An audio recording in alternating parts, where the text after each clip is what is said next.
Welcome. Welcome to another chat on our Facebook. Tonight, our topic is the power of forgiveness. What a wonderful, beautiful topic to discuss. So let's get going. Forgiveness is a very tricky thing for a lot of people. It really has four components to it in terms of forgiveness. So I'm going to go through each one with you guys slowly, and then we'll put it all together as we come to the end of our evening.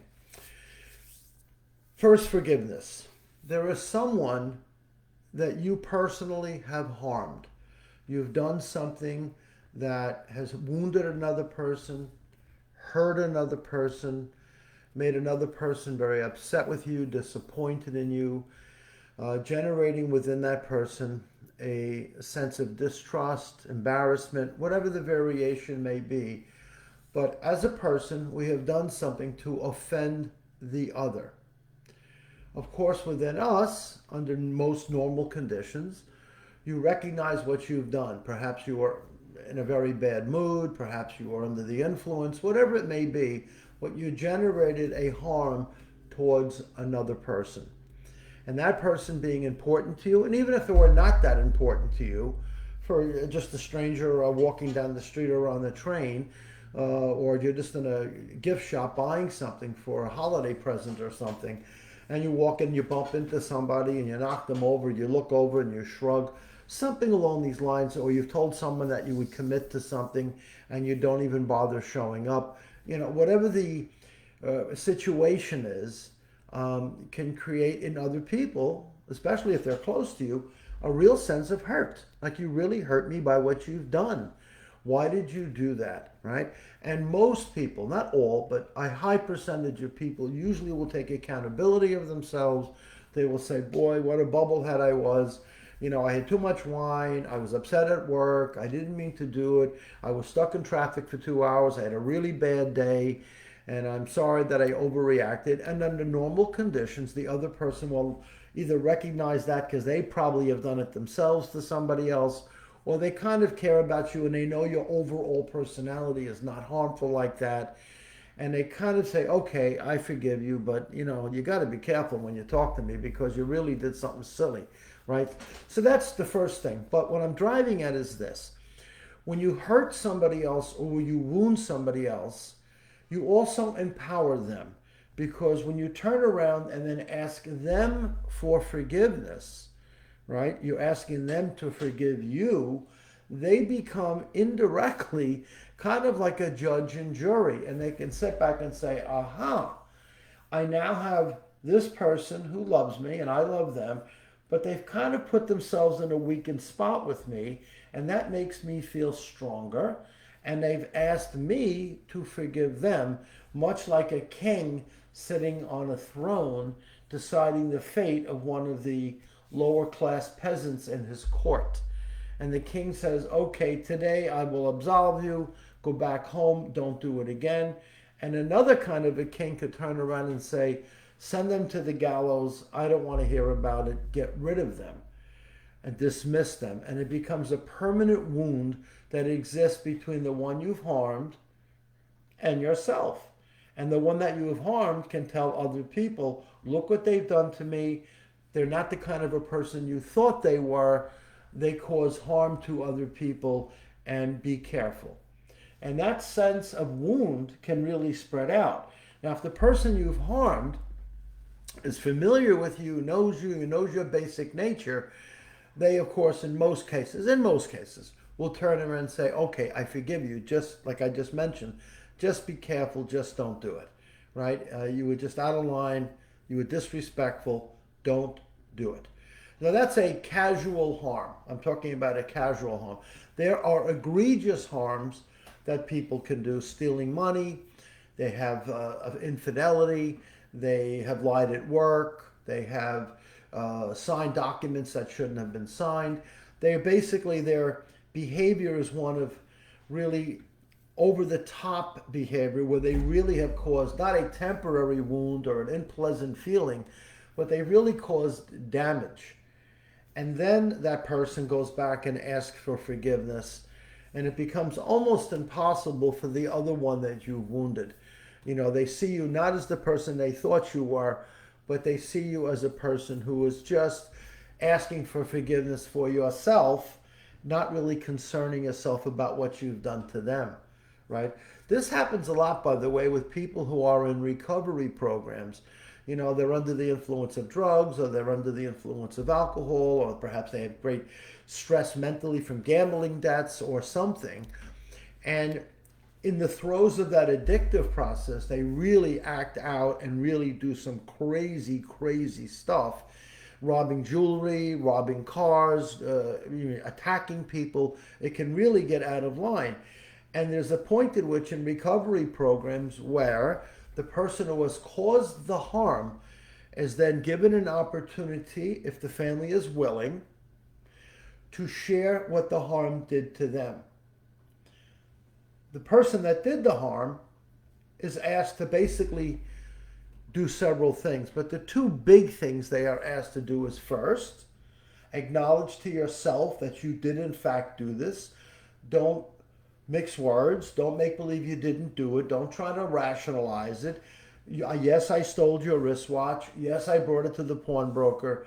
Yes, I used it to buy pills and heroin. Yes, I did these things. I know you're my mother. I know you're my sister. I did it anyway because the addiction has flipped my brain around and I'm not myself, right? This happens. But in addition to this, they also ask the family to say, do you understand that this person is dealing with some psychological challenges? They are under the influence. They are not their normal person.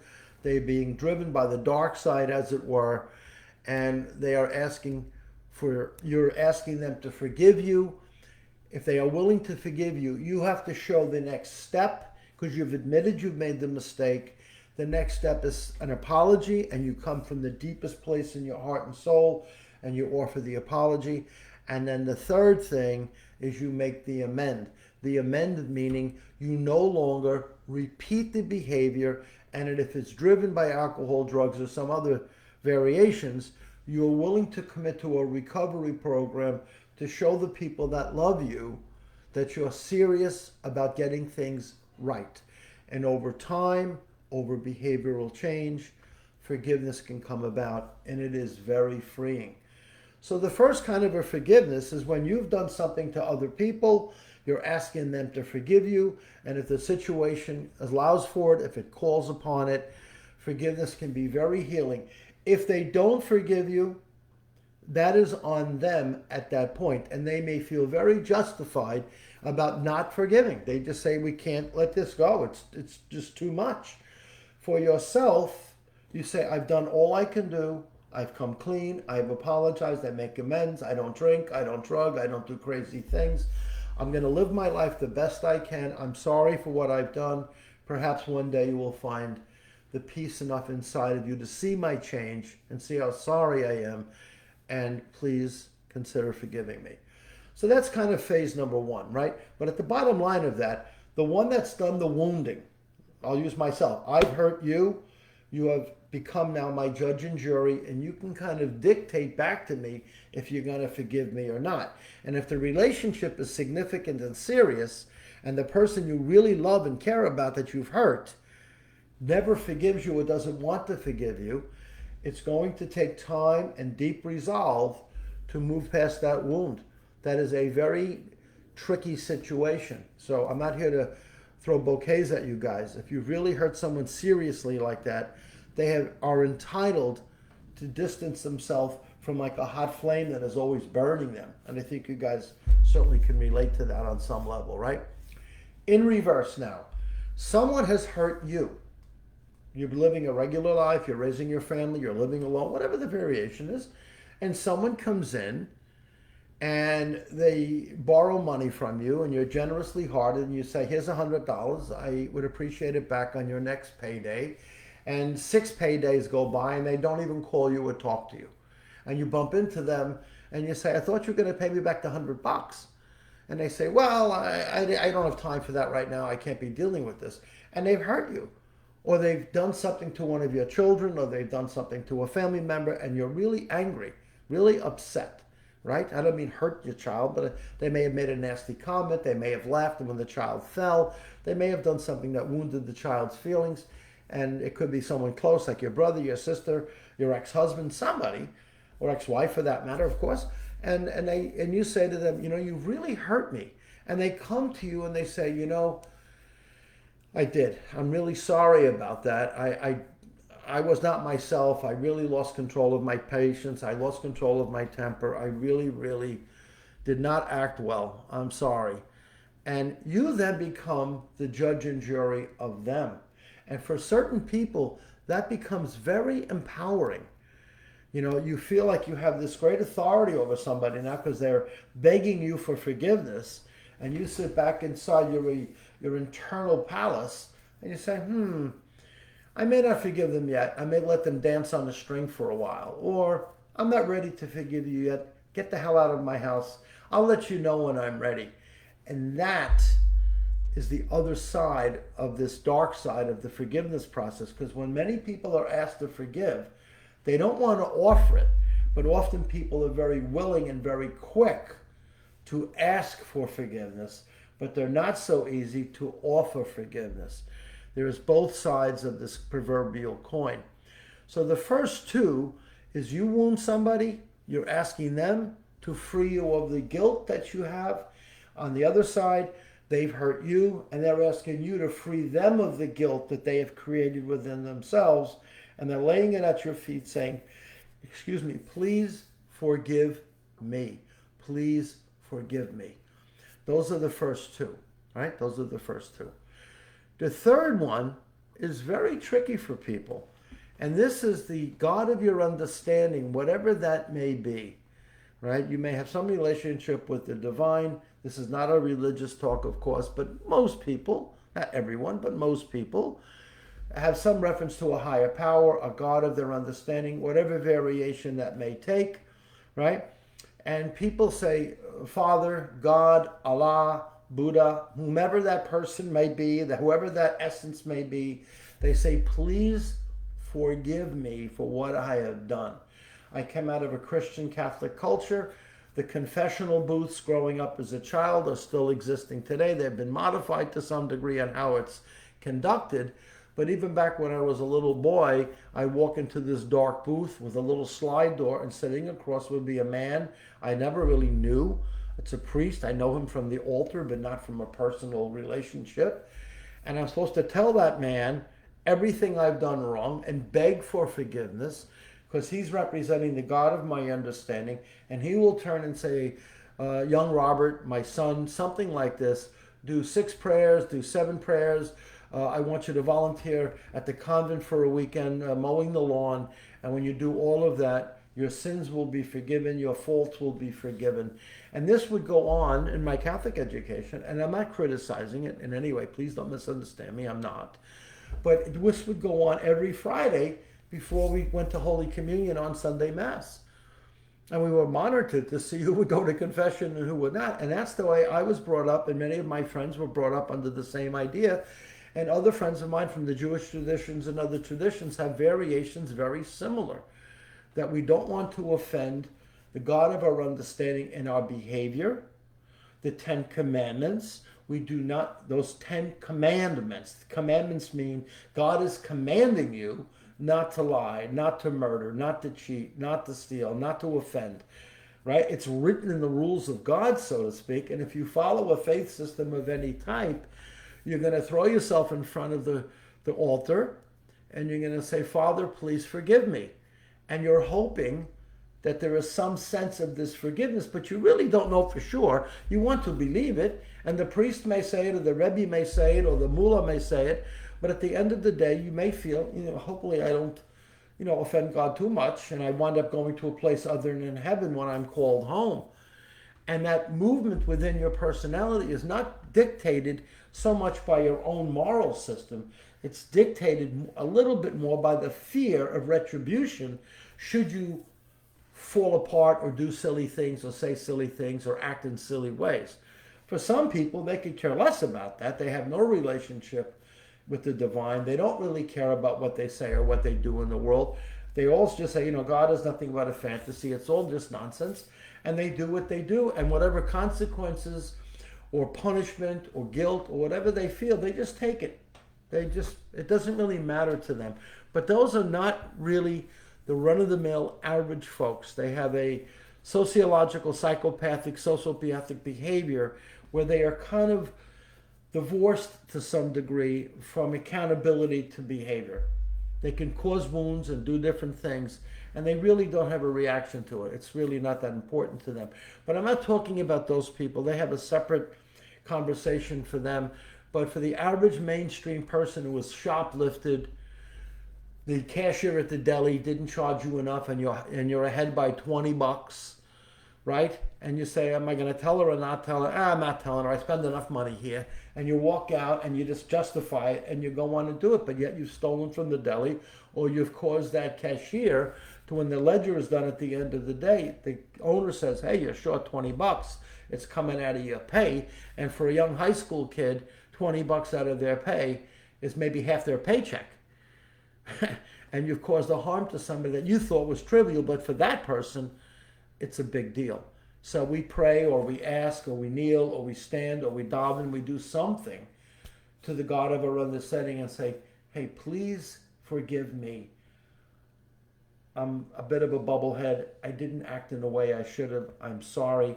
And once again, if you accept that as a process, the answer is not to repeat it, right? We've all heard the story, I'm sure you've heard it, about the boy that cries wolf. And if you have not, this classic tale of Hansel and Gretel kind of a thing from the Grimm's fairy tales. There's a young man out there, and he's fooling around, and there's a country area that's very rural, and wolves are a part of their culture. They hunt them, they shoot them, they have to protect their livestock, protect their children from wolves. They're very dangerous animals, especially if they're hungry in a certain setting, right? So this young guy is running around saying, oh, there's a wolf, and everybody runs in their house, and they're hiding and getting out guns, and he laughs and says, I was only kidding. And the people come out really annoyed with him, say, don't you dare do that. You have everybody here a nervous wreck. What are you doing? And he said, I won't do it again. I promise I won't do it again. And a week later, he does it again. And a week later, he does it again. And then finally, the people are up to here with him, because every time he promises not to do it, he's repeating it. So their forgiveness is wearing real thin. And then one day, a real wolf does show up into the village. This young man sees it, and he's really screaming his head up, saying, there's a wolf here, there's a wolf here. And everybody doesn't believe him, because all of the I promise never to do it agains mean nothing. And that also is the same with the God of your understanding. Someone asked a very, very powerful spiritual teacher, how many times should I forgive somebody? And he said, forgive them 7 times 70. In other words, they don't understand what they're doing. Their behavior is so limited internally. They keep repeating harms. And they keep damaging their own soul, as it were. So God, or the person out there, says, forgive them and forgive them. It doesn't mean you forget what they do. No, you don't forget. You understand what's going on. You see what's happening. You don't forget it, right? And there will be repercussions to negative behavior. You can say, I forgive you, but you're going to spend a year in that jail cell over there, or you're going to spend a year away from home in a recovery unit, and when you come back, we'll see how you are. Forgiveness does not turn anyone into a doormat. It does not turn you into a punching bag. It is a mechanism by which you can heal from your guilt and mistakes made, and you also allow the other to heal from their guilt and their mistakes made. However, there are consequences always in that forgiveness. If their forgiveness is legitimate, you will heal with them. You will heal with them, not away from them. You will heal with them. If they don't have a legitimate forgiveness, then you will heal separate from them, because in that person is an unrelenting, unforgiving person. And that could happen to you too. And I said this before. In certain situations, it is almost impossible to forgive. Please understand this too, before I get to the fourth one. People often ask for forgiveness for things they have done, right? Things they've done. And they also ask for forgiveness for things that they should have done. In my work as a medium, I run into this. I run into people that come see me and they knew their mother was dying, they knew their brother was dying, they knew their sister was dying, and they simply chose to ignore it. Or they said, I'm too busy, or I can't get there. And they knew deep down they could have been there. They knew it. They knew it. But they chose to do something else. And they justify it because I didn't like her, she didn't say nice words to me, whatever that may be. And then the person moves on and they shift out of their bodies and they cross over. And then the person comes to see me or someone like me and they say, I'm so upset. I hope she forgives me. I was being a jerk. But now they're dead.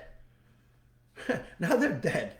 And you're hoping that somehow their soul or their spirit senses your sincerity, right? And you're asking for the soul or for God's understanding to forgive you for not being there when they needed you the most. Needed you the most. I had this with people that have pets, you know.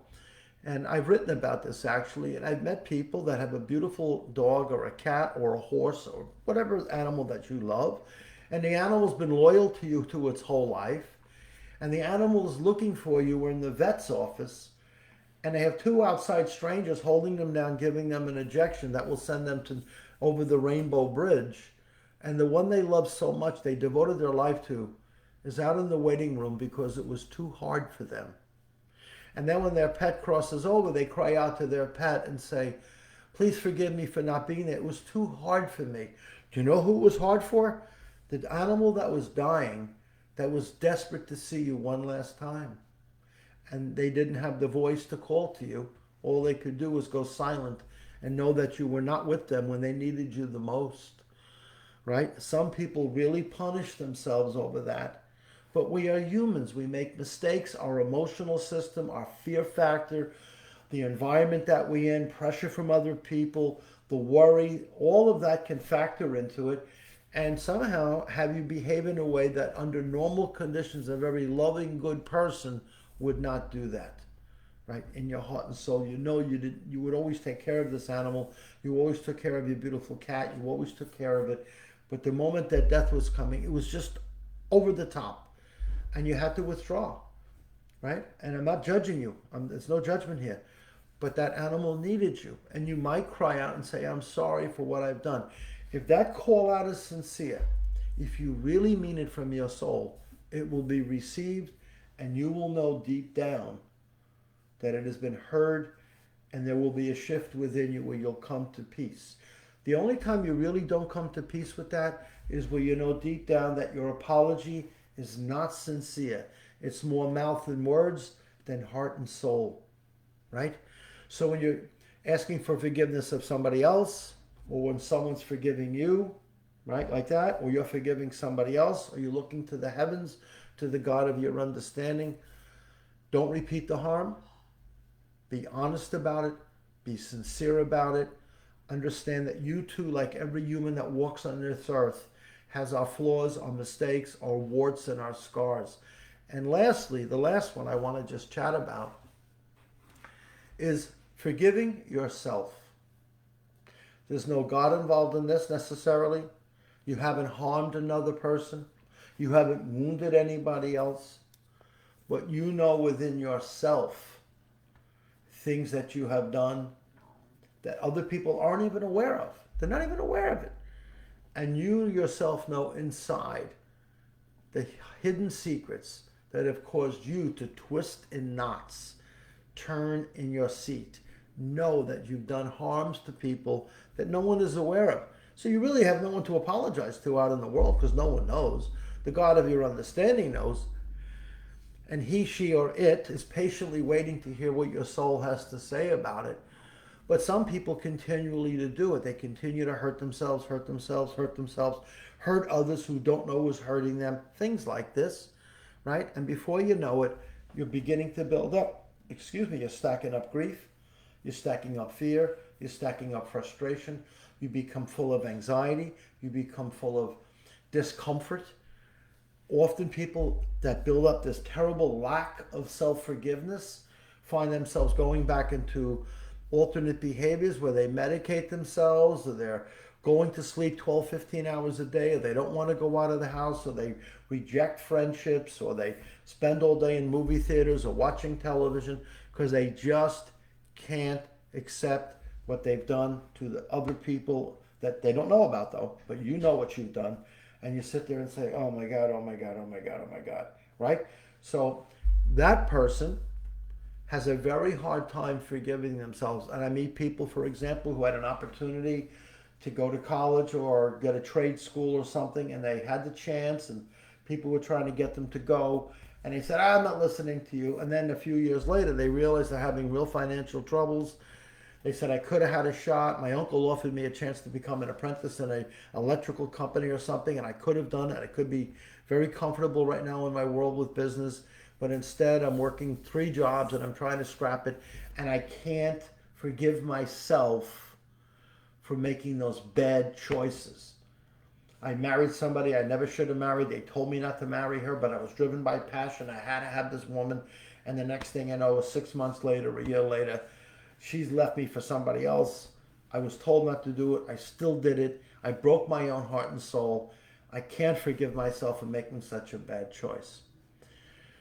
The man on the cross comes in, and one of many beautiful teachers, and he makes the comment, Father, forgive them. They know not what they do. They don't know what they're doing. Meaning your level of consciousness, your level of awareness, your level of pain, suffering, and sorrow have forged a certain behavior, which under normally clear spiritual conditions would never occur. Never. But because we have been intruded by various elements of guilt, medications, behavioral slickness, self-convincing mechanisms, arrogance. This is also very true, by the way, of the narcissists in the world, and there are a bunch of them that run around close to us in our lives, where they absolutely have no sense of remorse. They enjoy gaslighting people. They make other people feel horrible, questioning who they are to themselves. They prod and they poke at them for self-delight. And unless you really recognize that behavior in them, you could say, boy, I'm really a bad guy. I'm really not a good person. I'm really a disdained person. I really must not be worthy. Therefore, I can't forgive myself because they're telling me how terrible I am. Right? So that is the moment within yourself where you have to come clean. You have to ask within your deepest part. And if you can't do it honestly with yourself, you find someone in the world that you really, really, really trust to listen to what you are saying, a non-judgmental person who you can share the sorrow with and interact with them seeking self-forgiveness. You're not asking for them to forgive you. You're not asking God to forgive you. You're not asking anyone else to forgive you. You yourself are saying, can I forgive the being that I am? I am no longer choosing to live like this. I will make the adjustments inside myself.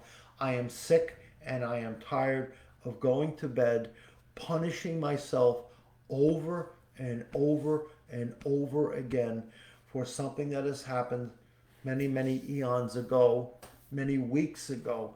You cannot change, folks, you cannot change the past. And also you cannot change or force to change someone else's view of you. That view will change as they ripen and they see this rebirth of a new person who has honesty, spiritual practice, who is coming forward with deep sincerity, who does make mistakes and yet apologizes for them, of course, right away, like we all should. If you show up late for dinner, you walk and say, I'm sorry. I apologize. I got caught in traffic. I couldn't get here. My phone battery died. I would have called you. Okay, just come sit down now, please. You made the apology. You cleared up why you're late, and you move along. Everyone, including me, all day long, situations pop up where you cut ahead of somebody or you forgot to say something or you didn't say something. Understand? So, folks, this is the 4 forgivenesses. One more time. You have injured someone. You have injured someone, right? and you are asking them to forgive you.